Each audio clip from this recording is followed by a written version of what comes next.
Hey y'all, so welcome back to my channel. Thank you, and I appreciate y'all for watching my videos. I know some of my videos could be a Debbie Downer, it could be the most negative. It really does look like that, but in all actuality it's not. I was never trying to make negative videos. So please don't take my videos as me being just negative all the time and always have drama, because it's not even about that. First of all, I'm entitled to say what I want to say. It's okay to talk about what you want to talk about, even that's all you just want to talk about. Or if you want to just take your time, like just take a whole week or talk about a lot of stuff that's been bothering you, you're more than welcome to. This is a free world. It's a free country. And I don't see nobody on YouTube complaining about it. And I damn sure don't see YouTube complaining about it. So I figured, why not take the time out to say what I want to say? And that's the beauty of my channel, because when I say it's all things real, meaning you're going to hear and see a lot of things about me.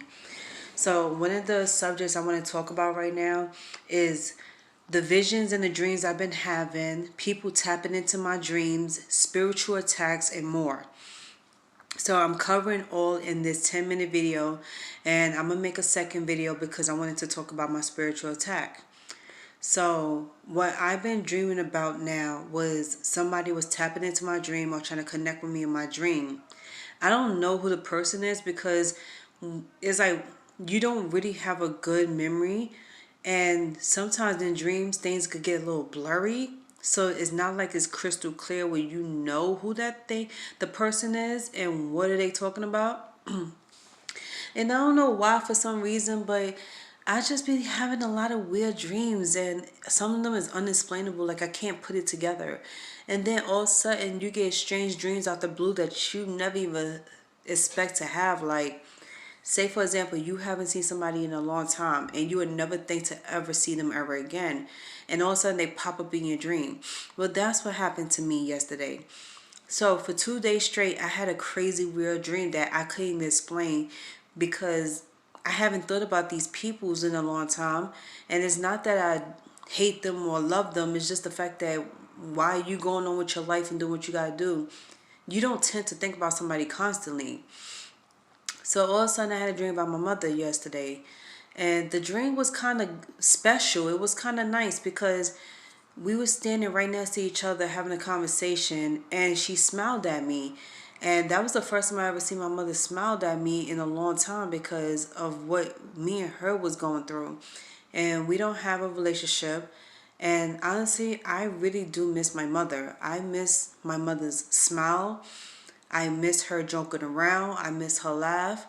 I miss seeing her, period. Just to look at her, I miss that. And every single night I do read my little scriptures, and I do think about her. I didn't want to admit that to anybody, because everybody's always with the questions and the judging. It's nobody's business about what happened between my mother. Whatever goes on between my mother is between me and my mother. Now, if my mother chooses to tell her business to the world, then that's on her. But in this dream, we something happened in there, and it was like a pleasant thing. It wasn't bad, it was all good. We sat down, we was talking, and all of a sudden we was trying to do something, and it was funny because it came out great. Like, it came out okay. Whatever we was trying to do with each other, it came out good, because it was some type of event that we was trying to pull together for the holidays, and all of a sudden a lot of people wanted to pull themselves into it as well. And one particular person that stood out to my mother the most, she was talking to me about that person. And this is in my dream, mind you, this is only my dream. So we was talking about this person, and she was trying to, get me to talk to this person. And she was like, well, it's your choice. Whatever you want to do, that's on you. And also, the holidays is coming around the corner, because everybody's always wrapped up in the holidays, so they're going crazy about what they're going to do. So that's what I was pretty much doing with her.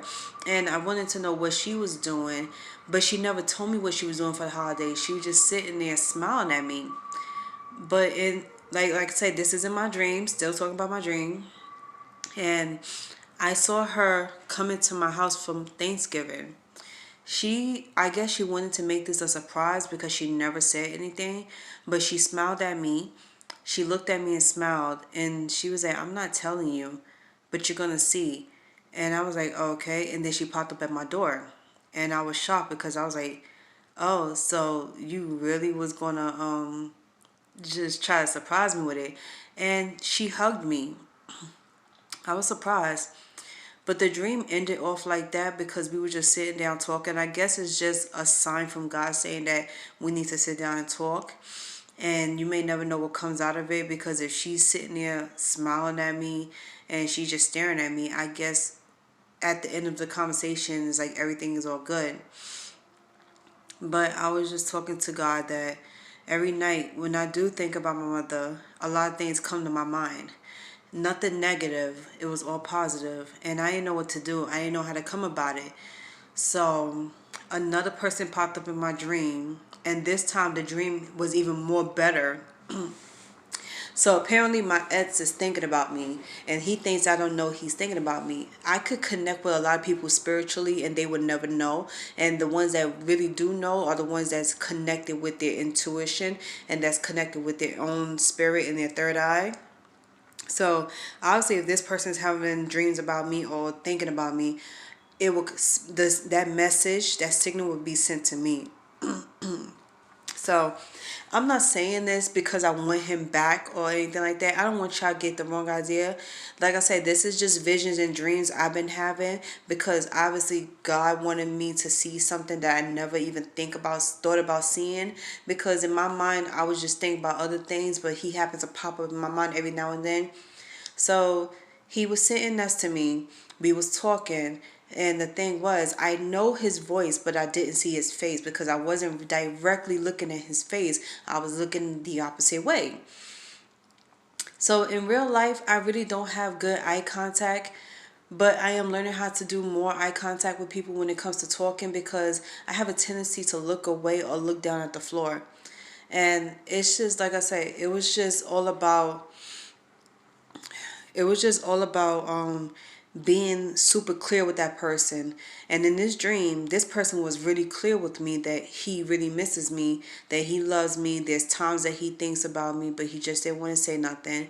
And he was like all to himself, like he keeps everything to himself. He don't say nothing much. So we're standing in the middle of the park. Once again, stores around us, people's walking back and forth, and it was obviously in the springtime or in the wintertime. It's like one of those days because we had a coat on. So the only time you really have coats on is between the fall and the spring, right? So the dream was okay. We was talking about getting back together, talking things out, and learning how to be more clear with each other. And then all of a sudden he got on his knees and he asked me to forgive him for everything that he said and everything he put me through, because he didn't realize how attached I was to him and how much in love I was, and he didn't realize how much he hurt me. So I forgave him, but I said I would still keep my distance. And at the end of the dream, we both was talking about having a baby. And he was dead serious about it. Like he didn't want to be bothered. Like he didn't want to be bothered with the outside. And he felt like the reason why we always have arguments is because of people outside of our relationship wanting to put their 2 cents in. I never agreed to that because I don't think outsiders had anything to do with our situation. It was his personal, preference or his reasons, whatever like that. And I oddly like let him go. Like instead of fighting with him on it. Yeah, we had an argument, but it was like it was kind of a light argument. It wasn't so heavy to the point that we had to really fight about it. Cause I was like, yo, if a person was really in love with you, really want to be with you, he would not give you a hard time about being with him. He was sticking to your life no matter what. But if somebody feels like they want to spread their little wings or is explore their options because they think they got options, they'll go out and explore it. So I was like, you know what, there's the door, you could keep it moving, and I would never say nothing about it. I'm not holding you back because I'm not that type of person to do that, because I'm not fighting for nobody anymore. I feel like if a person can't fight for you and show you how much they care about you and love you, you don't do that for them. And with that, I just said forget it, and I was on my way with that. So stick around for the second part because this gets really interesting.